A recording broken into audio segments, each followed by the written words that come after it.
बड़ी बात कह रहे हैं श्री चोखा मेला जी कि गन्ना गठीला होता है परंतु रसीला होता है।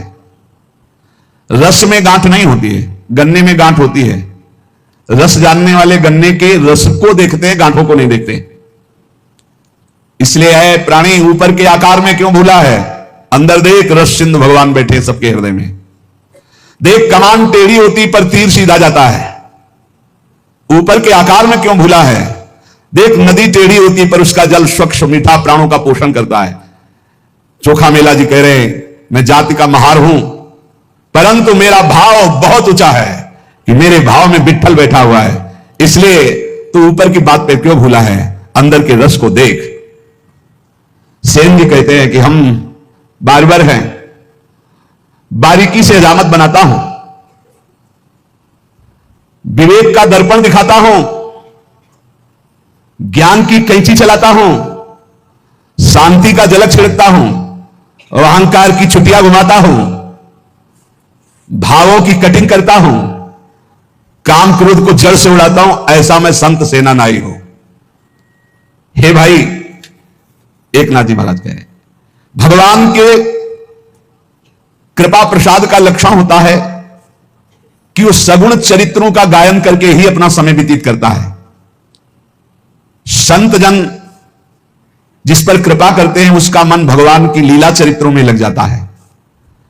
सत्संग में जिसका मन लग गया भगवान उसके अधीन हो जाते हैं, संत एकनाथ जी महाराज। क्योंकि सत्संग में भगवान की चर्चा, भगवान के सिद्धांत, भगवान का नाम कीर्तन, भगवान का प्रेम रंग, वैराग्य रंग, ज्ञान रंग सब कुछ प्राप्त होता है। इसलिए जिनको सत्संग का नशा है उनको भगवत प्राप्ति अवश्य हो जाती है। भक्ति और ज्ञान से रहित जहां चर्चा हो रही हो वो चर्चा नहीं सुननी चाहिए। तस्मात् शास्त्रम प्रमाणम ते कार्याकार्यो व्यवस्थित हो, शास्त्र के अनुसार ही वार्ता होनी चाहिए, शास्त्र प्रमाणित वार्ता होनी चाहिए। जीव को जबरदस्ती भोगों से छुड़ाकर भगवत प्राप्ति करा दे ऐसी वार्ता होनी चाहिए। वार्ता ऐसी होनी चाहिए जिसके भावों को प्रकट करने से वैराग्य जबरदस्ती जीव के हृदय में भगवान के नाम रूप लीला धाम की प्रीति पैदा कर दे, उसे कहते हैं सत्संग। अंतःकरण में बात बैठ जाए। संतों की वाणी में इतनी सामर्थ्य होती है। यदि सत्संग का प्रभाव बढ़ रहा है तो कैसे हम जाने, बोले अखंड स्मृति के लिए मन ललचाने लगेगा, निरंतर नाम जपो। एक नाथ जी कहते हैं मैं तो हाथ में करताल लेकर के अपने जनार्दन श्री विट्ठल भगवान को रिझाता रहता हूं। जो मेरे प्रभु हैं, कलयुग में विशेष कृपा करके उन्होंने मूर्ति के रूप में अर्चावतार लिया है। एक नाथ जी कह रहे प्रभु और प्रभु की प्रतिमा में कोई अंतर नहीं मानना चाहिए। जो प्रभु की प्रतिमा को प्रभु स्वरूप मान करके आराधना करता है वो प्रभु में ही वास करता है। जो भेद मानता है वो आगे नहीं बढ़ पाएगा। और आज तो ऐसा ज्ञान बघारा जाता है कि प्रगट सेवा का ही निषेध कर दिया गया। प्रगट सेवा का निषेध, प्रगट सेवा का निषेध, भगवत अर्चा विग्रह का कैसा ज्ञान चल रहा है, कैसा ज्ञान चल रहा, अज्ञान घोर अज्ञान। जो भगवान के श्री विग्रह साक्षात भगवान है, साक्षात। आपको विश्वास नहीं इसलिए बात नहीं करते, उन्हें आप बात करके देखना उत्तर मिलेगा। गौर से आप ठाकुर जी की तरफ देखना, हृदय से बात करना, कोई ना कोई इशारा मिल जाएगा, कोई फूल गिरेगा, कोई ना कोई आप पता चल जाएगा कि ठाकुर जी हमारी बात सुन लिए। कलिकाल में भगवान ने अर्चावतार धारण किया है प्रतिमा स्वरूप में। यह ऐसा साधन है जिससे जनार्दन भगवान की निश्चित प्राप्ति हो जाती है। स्वयं भगवान विराज। पहले बिहारी जी, राधा वल्लभ जी, राधा रमण जी सब ठाकुर बात करते थे, अब भी करते हैं। करने की क्षमता केवल हो, आपके अंदर से हटता ही नहीं कि साक्षात विराजमान है। आपके अंदर ये बात ही नहीं पूरी परिपक्व हो पा रही, आपको लगता है कि ये छवि है, ये मूर्ति है। आप बात करके देखो, आपको बात का उत्तर मिलेगा यदि आप साक्षात माने। जाकी रही भावना जैसी प्रभु मूर्ति देखी तिन तैसी। जो जनार्दन भगवान की प्रतिमा में साक्षात भगवत भाव करके सेवा पूजा करता है उसे भगवान की निश्चित प्राप्ति हो जाती है। संत एकनाथ जी, नाम खुला मंत्र है। वाणी से सदा नाम कीर्तन करो, नाम जप करो, अनंत जन्मों के दोष और पापों का नाश करके निर्दोष कर देगा ये नाम। संसार में तुम्हें जनार्दन ने भेजा है नाम लेने के लिए। खूब नाम जप करो, आलस्य मत करो, इससे सब इंद्रियां सद जाएंगी, मन भी सद जाएगा, भवबंधन टूट जाएगा। नाम जप करो, एक जनार्दन की शरण में रहकर उठते बैठते सोते जागते रात दिन विठल विठल केशव केशव नाम जप करो। संत एकनाथ जी, जिसने एक बार श्री कृष्ण का दर्शन कर लिया, उसकी आंखों से श्री कृष्ण रूप कभी हटता ही नहीं। जित देखो तित श्याममयी, अधिकाधिक वही रूप, गाढ़ रूप, वही बार बार नेत्रों में ऐसा छाया रहता है कि फिर उसे और कुछ दिखाई ही नहीं देता। पर इस रूप के दर्शन के लिए पहले यह बाधा पहुंचाता है, स्त्री रूप, धनाकर्षण, प्रणाम, प्रतिष्ठा, मान, कीर्ति। यदि चिरंजीवी परम पद प्राप्त करना है तो इनसे अपने को बचा पाओ तो बचा लो, ऊपर जो वर्णन किया गया। यदि तुमसे कोई गलती हो गई है तो जलो अंदर, अनुताप करो, तभी उसका प्रायश्चित होगा। जलो अंदर, धिक्कार है हमारे को, ऐसी गलती क्यों हो गई, अंदर पश्चाताप करो।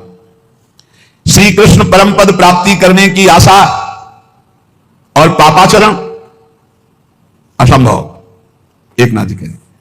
इसलिए मैं ये तुमसे सत्य वचन कह रहा हूं, यदि श्री कृष्ण की प्राप्ति करनी तो पापाचरण को बंद कर दो। ये श्री कृष्णचंद्र जी उत्तम श्लोक, निष्पाप परम पवित्र है, तो परम पवित्र होकर, निष्पाप होकर उत्तम श्लोक की प्राप्ति होती है। इसलिए ये सच्चे को स्वीकार करते हैं। निर्मल जन मन सो मोहि पावा, और ये निर्मलता सत्संग आदि नाम वाणी कीर्तन गुणगान श्रवण इससे स्वाभाविक हो जाती है। जो सच्चाई से नहीं चलता है, मनमानी आचरण करता है, स्वप्न में भी श्री कृष्ण की चरण छाया भी नहीं प्राप्त कर सकता। संत एकनाथ जी, समर्थ गुरु रामदास स्वामी, तू अपने अंदर दुखी क्यों हो रहा है, शोक क्यों कर रहा है, चिंता क्यों कर रहा है?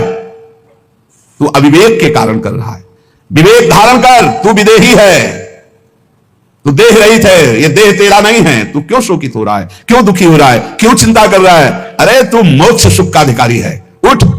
बार बार मरने से एक बार कमर कस, और ऐसा मर के पुनः जन्मना ना पड़े। समर्थ गुरु स्वामी रामदास जी, देख एक मरा उसको तू ले गया, तो क्या तू जानता तू नहीं मरेगा? फिर एक दिन तेरे को लोग ले जाएंगे, तो क्या तू पहले तैयारी नहीं कर सकता मृत्यु पर विजय प्राप्त करने की? क्या तू सदा बना रहेगा, दूसरे को फूंक के आ रहा है? अतः तुझे बार बार जन्म मरण ना लेना पड़े, एक बार कमर कस और राघव के अतिरिक्त किसी से अपनापन न मत कर। प्रभु से अतिरिक्त, प्रभु के अलावा किसी को अपना मत मान। प्रभु के अलावा मुख से और कोई नाम, कोई बात मत बोल। एक सेकंड भी मत नष्ट कर। तेरी आयु एक एक क्षण नष्ट होती जा रही, मृत्यु नजदीक आ रहा है। बिना हरि के तुझे कोई नहीं बचा सकता। देह की रक्षा के लिए यत्न किया, चाहे जितनी औषधि खा लो, चाहे मकरध्वज खा लो, चाहे सोने की भस्म खा लो, काल मिटिया मेट इस देह का कर ही देगा। इसलिए तू श्री हरि की भक्ति कर ले, निरंतर नाम जप कर, सारी चिंताएं भस्म हो जाएंगी। बहुत प्रकार की बातों में मत फंस, मेरी बात को ध्यान दे। देख नूपुरों की झंकार करते हुए, दौड़ते हुए दीनानाथ तेरी तरफ आ रहे हैं। गरज गरज कर तू नाम केवल ले, पुकार उनको। समर्थ गुरु स्वामी रामदास जी महाराज, देख यदि संतों का संग मिल गया तो वो बुला रहे हैं तुझे, ये बुलावा है। उनके पार्षदों का संग मिल गया ना, सत्संग, इसका मतलब प्रभु मुझे बुलाना चाहते हैं। पहले हनुमान जी मिले, फिर राम जी मिले विभीषण जी को। अब मुझे भाव भरोस हनुमंता, बिनु हरि कृपा मिले नहीं संता। और इसी के बाद शरणागति हुई, उसी के बाद विभीषण जी को भगवान का साक्षात्कार हुआ। बहुत प्रकार की बातों में मत फंस। हरे राम राम कृष्ण कृष्ण हरि हरि बोलो, वही सब कुछ है।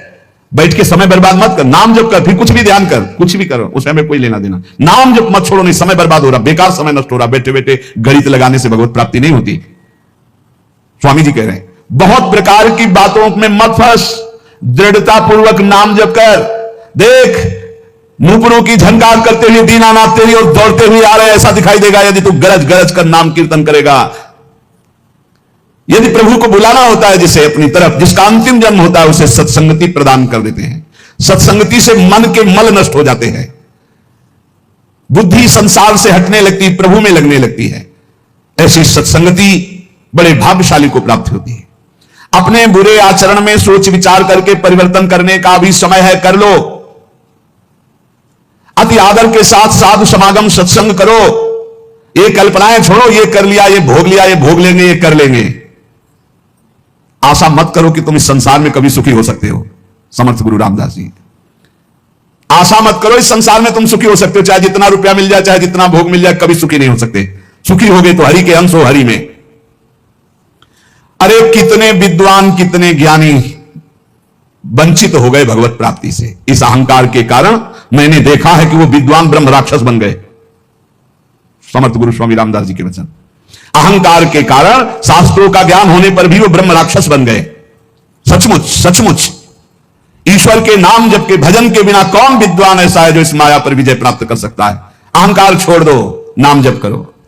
देखो मैं सोच विचार कर बोल रहा हूं, विवेक पूर्वक बोल रहा हूं, कोई मनमानी नहीं। समर्थ गुरु स्वामी रामदास जी।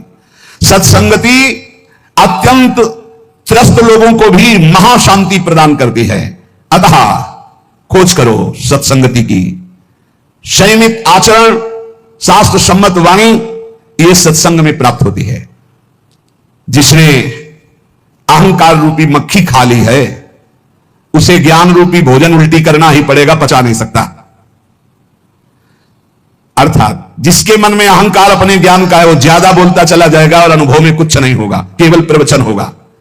इसलिए मान सम्मान प्रतिष्ठा की चाह अहंकार को होती। अहंकार छोड़ो, आसक्ति छोड़ो, सज्जन संतों की संगति करो और नाम जप करके इन महान दुख में संसार से तर जाओ। सब संतों की एक ही बात, नाम जप, नाम जप।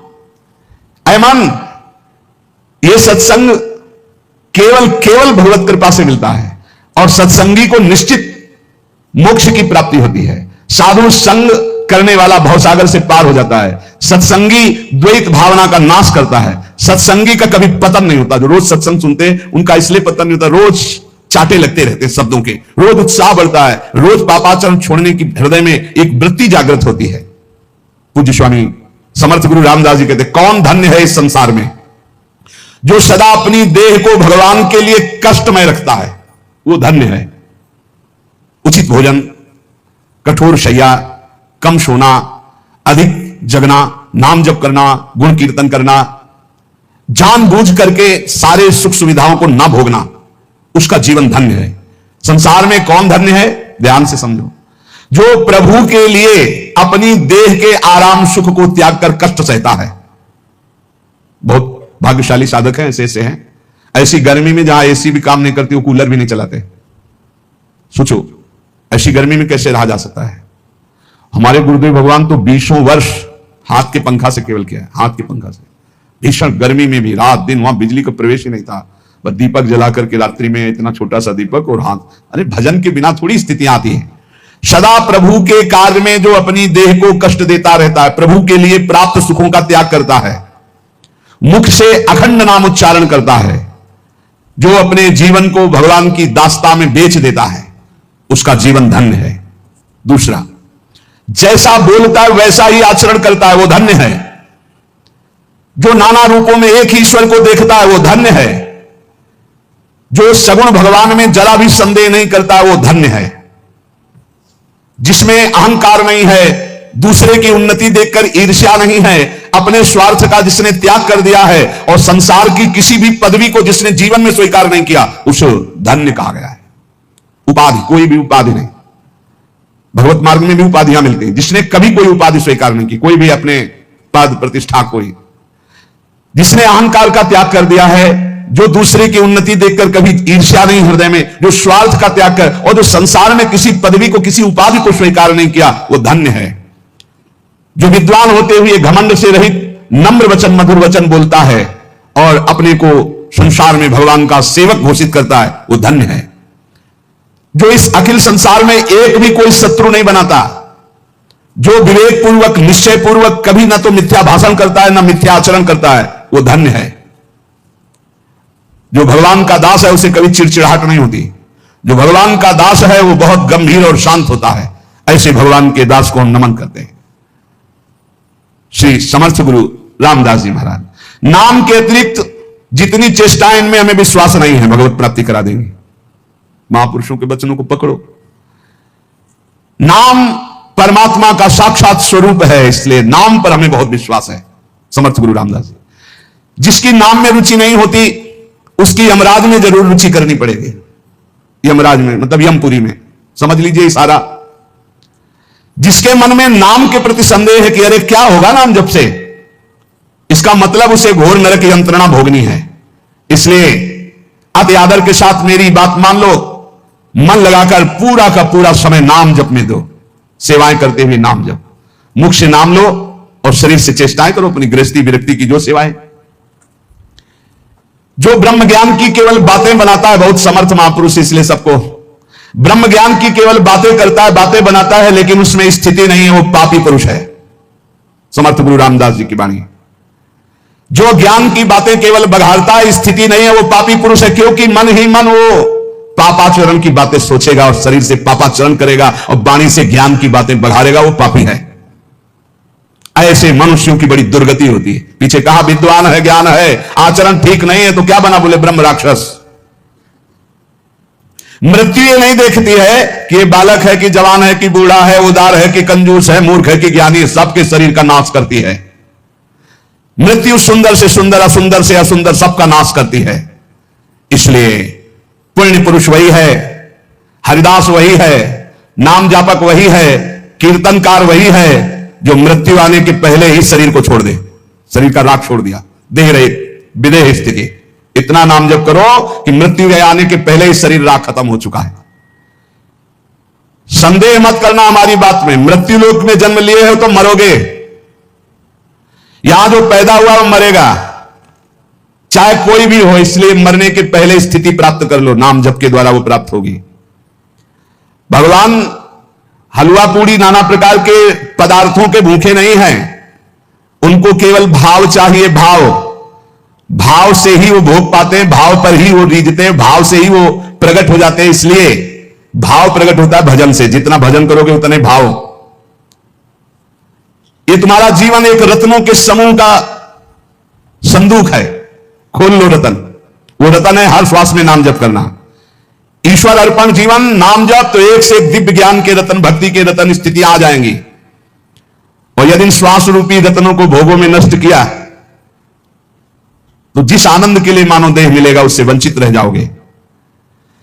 मेरी बात मान लो, केवल ये मानव देह ही भगवत आनंद प्राप्ति के लिए, इसलिए कमर कस लो, ईश्वर के लिए कमर कसो, संसार से निराश हो जाओ, संतों का संग करके भावुक बनो और जगदीश्वर को तुम संभालो, सुमिरन, तो जगदीश्वर तुम्हें संभाल लेंगे।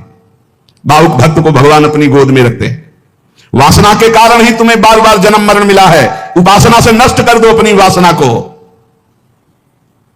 विषय चिंतन करते हुए मरोगे तो घोर दुर्गति होगी, हरि चिंतन करते हुए मरोगे तो सदगति हो जाएगी। ईश्वर पर विश्वास रखो, हरि की कथा सुनो, धन्य हो जाओगे। हरि की कथा सुनने से प्रीति और नित्य नई नई भगवत चरणारविंद की तरफ बढ़ने की वृत्ति मिलती है, भगवान की प्राप्ति हो जाती है। जिस जगह पर रोज हरि कथा होती है वो महातीर्थ हो जाता है।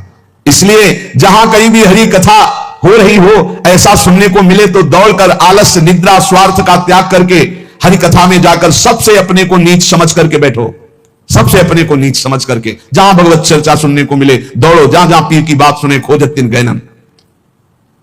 जिस परमेश्वर ने तुम्हें यहां भेजा है, अखिल ब्रह्मांडों का वो स्वामी है। यदि मानव दे लेकर उसको प्राप्त नहीं किया तो तुम जानना अपना जीवन व्यर्थ चला गया।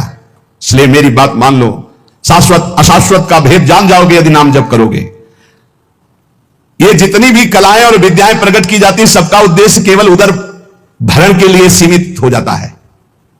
इसलिए मैं उस ज्ञान को ज्ञान नहीं मानता जो केवल रुपया कमाने के लिए है। अगर ईश्वर को नहीं पहचाना, ईश्वर की प्राप्ति नहीं की, जीवन मुक्त नहीं हुए, तो ये साफ पेट भरने का धंधा है। समर्थ गुरु स्वामी रामदास जी, ये निरर्थक उदर भरण की विद्या ज्ञान विज्ञान है। पेट भरने का, देह संरक्षण का, भोग विलासिता का। पेट भरने की विद्या को सद्विद्या नहीं कहते, पेट भरने की विद्या को ज्ञान नहीं कहते। अपितु सर्वव्यापक परमेश्वर अखिल कोटि ब्रह्मांड नायक की प्राप्ति के लिए विद्या है, ज्ञान है, उपदेश है।